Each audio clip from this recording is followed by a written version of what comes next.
Bonsoir. Nous sommes de retour afin de continuer d'étudier la parole qui sauve.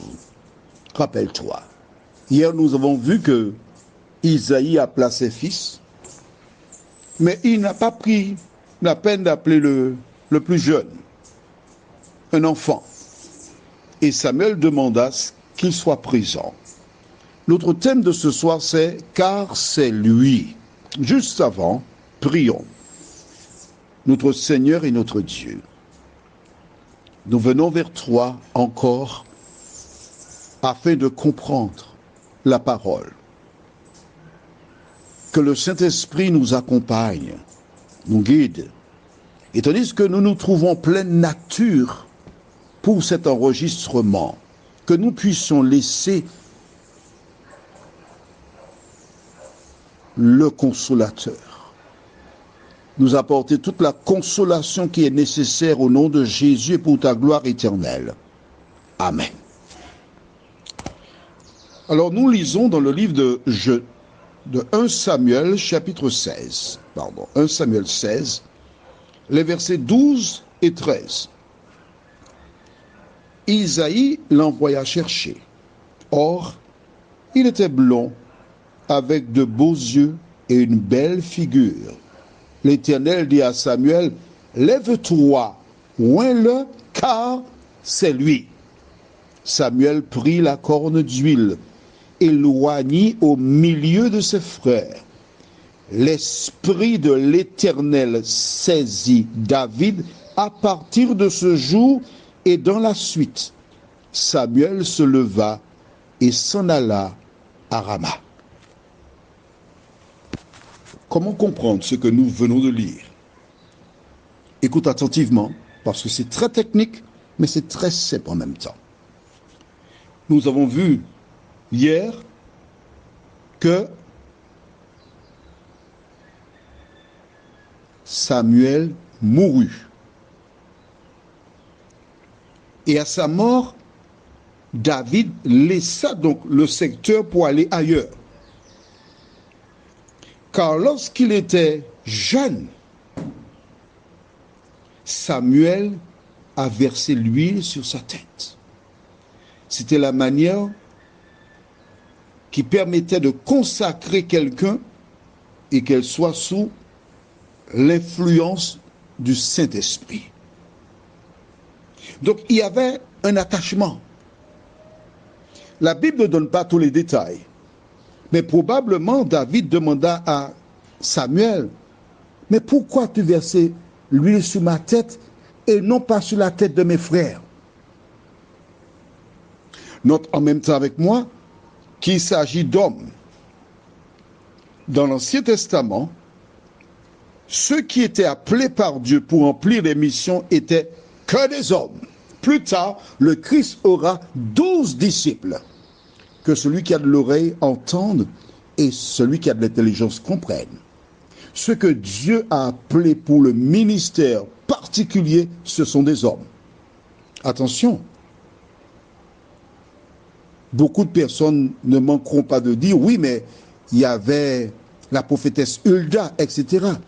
Dieu utilise des personnes comme bon lui semble. Mais jusqu'à la venue de Jésus et après, les sacrificateurs ont toujours été des hommes.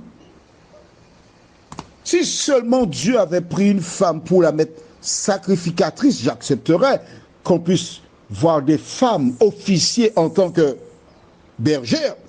Mais dans la Bible, j'ai vu ça nulle part. Alors j'essaie de suivre la Bible. Les hommes ont toujours voulu faire des changements, mais la Bible est formelle. Qu'est-ce qui est plus important? Qu'un homme proclame l'évangile ou qu'une femme fasse monter des prières pour demander à Dieu de bénir la prédication de l'homme? Vois-tu, dans une voiture, il y a de nombreuses pièces. Il y a la carrosserie, il y a les sièges. Chaque pièce a son importance. Et aucune pièce n'est plus importante que l'autre. Parce que c'est l'ensemble qui donne le véhicule. Je ferme la parenthèse, on est d'accord? Bien.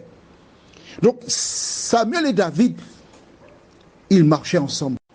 Et comme ils marchaient ensemble, Samuel et David, Samuel donnait des indications afin que David ne commette pas les mêmes erreurs que son prédécesseur, à savoir Saül. C'est lui qui était roi d'Israël à l'époque.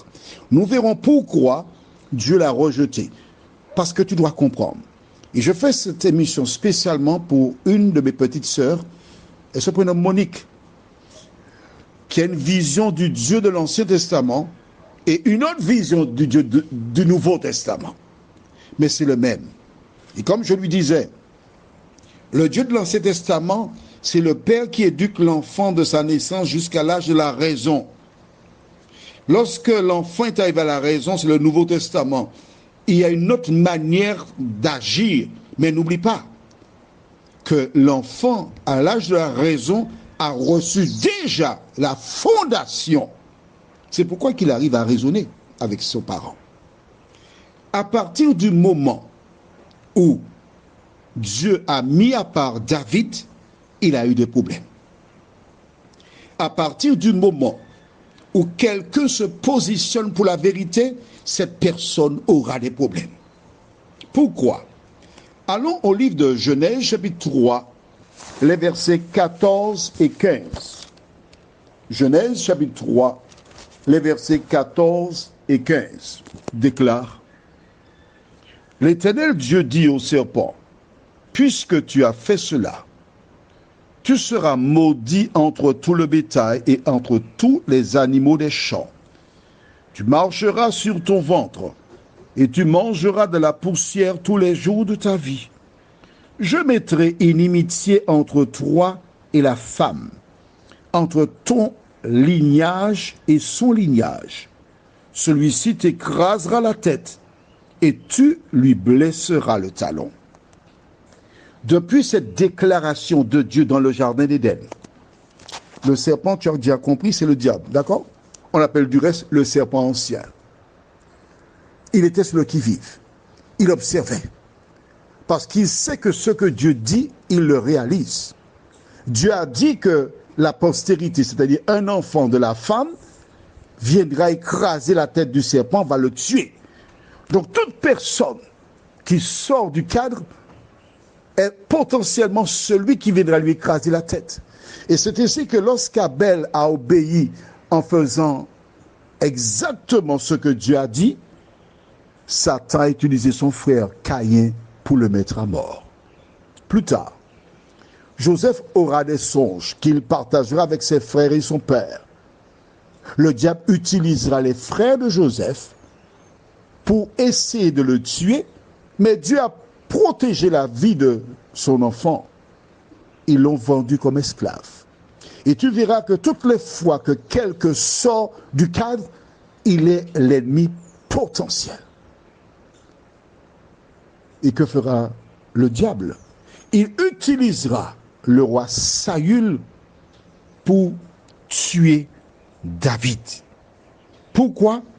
Parce que si David est celui prévu pour tuer Satan, alors il faut le détendre. Il faut le descendre avant qu'il me descende. Voilà pourquoi Saül s'attaquera à David. Mais nous verrons cela dans une autre référence dès demain, si Dieu nous prête vie. En attendant, je fais la bénédiction ce soir. Seigneur, que la parole demeure dans nos cœurs et que nous puissions l'appliquer dans nos vies. Et répands ta paix, ta grâce sur nous dès à présent et pour l'éternité. Amen. Je te souhaite une bonne nuit sous le regard de Dieu.